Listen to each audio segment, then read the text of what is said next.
benar-benar ngeganjel banget. Kok bisa ya ada yang mengatakan pernyataan bahwa Rasulullah SAW tidak rahmatan lil alamin? Nah, bener banget tuh, bener banget. Tahu kan? Bener. Ini rame nih.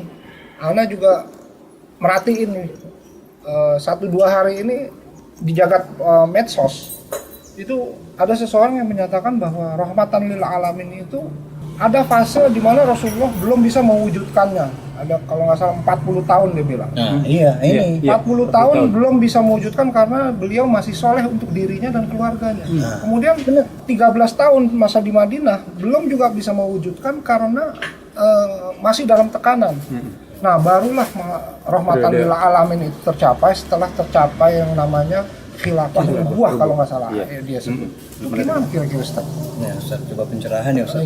Ya, pendapat seseorang itu kata Imam Malik boleh diambil dan boleh ditolak kecuali Rasulullah SAW. Kalau sekali berulama saja seperti itu, apalagi hanya sebatas seorang dai ya. Kalau memang yang mengucapkannya itu dai. Allah Subhanahu wa taala mengatakan, "Wa ma arsalnaka illa rahmatan lil alamin." Tidaklah kami utus engkau hai Muhammad kecuali sebagai rahmat untuk alamin. Ketika Rasulullah SAW masih hidup saja, Allah sudah menyatakan bahwa beliau sudah rahmat lil alamin. Kemudian makna rahmat ini kalau dipahami seperti tadi, berarti seakan-akan rahmat itu sangat sempit sekali maknanya. Seakan-akan makna rahmat itu kalau seluruh manusia merasakan keadilan sosial dan yang lainnya. Padahal kalau kita melihat perkataan para ulama tafsir, seperti Imam At-Tabari berkata, wa aulal qaulain, pendapat yang paling kuat adalah yang diriwayatkan oleh Ibnu Abbas, bahwa Nabi SAW itu rahmat untuk mukmin dan kafir. Ibnu Hajar Al-Haytami juga berkata begini, fa fi irsalihi sallallahu alaihi wasallam rahmatan li jami'il alam hatta ala a'daihim. Diutusnya Nabi SAW itu adalah rahmat untuk seluruh alam sampai untuk musuh-musuh mereka sendiri. Dari sisi apa kata beliau? Min haitsu adamu mu'ajalatihim bil uqubah. Dari sisi dengan adanya Rasulullah SAW, Allah tidak mempercepat siksanya kepada mereka seperti yang menimpa umat-umat sebelum mereka. Itu saja sudah rahmat. Maka dari itu kalau melihat perkataan para ulama tafsir, jelas ini sangat bertabrakan. Yang kedua, ucapan seperti itu memberikan konsekuensi seakan-akan bahwa zaman khilafah nubuwah lebih baik dari zaman Rasulullah SAW. Kenapa? Karena Rasulullah belum mampu untuk merealisasikan rahmatan lil alamin. Sementara khilafah ala minhajin nubuwah itu yang baru mampu mewujudkannya. Berarti Nabi SAW tidak lebih baik dari para sahabat. Ini sebuah konsekuensi yang batil tentunya ya.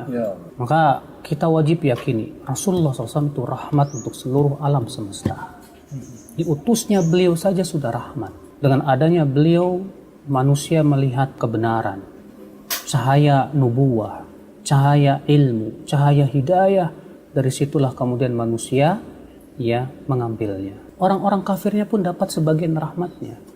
Itu mereka tidak diadab segera mungkin. Makanya Allah mengatakan dalam surat Al-Anfal apa? Dan ingatlah ketika mereka berkata, ya Allah turunkan saja batu dari langit sekarang juga. Lihat orang musyrikin mengatakan begitu. Apa kata Allah? Allah tidak akan mengadab mereka selama engkau hai Muhammad masih ada di sisi mereka. Kata para ulama ini menunjukkan akan rahmat Rasulullah SAW. Inilah ya. Jadi kalau seperti itu penafsirannya berarti rahmat sangat sempit sekali. Rahmat Allah sangat luas, mencakup mukmin maupun kafir. Tapi rahmat yang sifatnya khusus berupa hidayah, berupa kekuatan dan taufik, inayah. Nah, ini memang khusus untuk orang-orang yang beriman. Orang-orang yang beriman yang mendapatkan rahmat yang seperti ini. Seperti itu, Pak. Gamblang ya penjelasannya. Alhamdulillah ya, ternyata suatu kedustaan yang diberikan dan kebatilan yang itu udah keburu tersebar lagi. Ya, semoga Allah memberikan hidayah kepada dia. Amin. Ustaz, anak pamit dulu ya. Ya. Bentar lagi maghrib nih.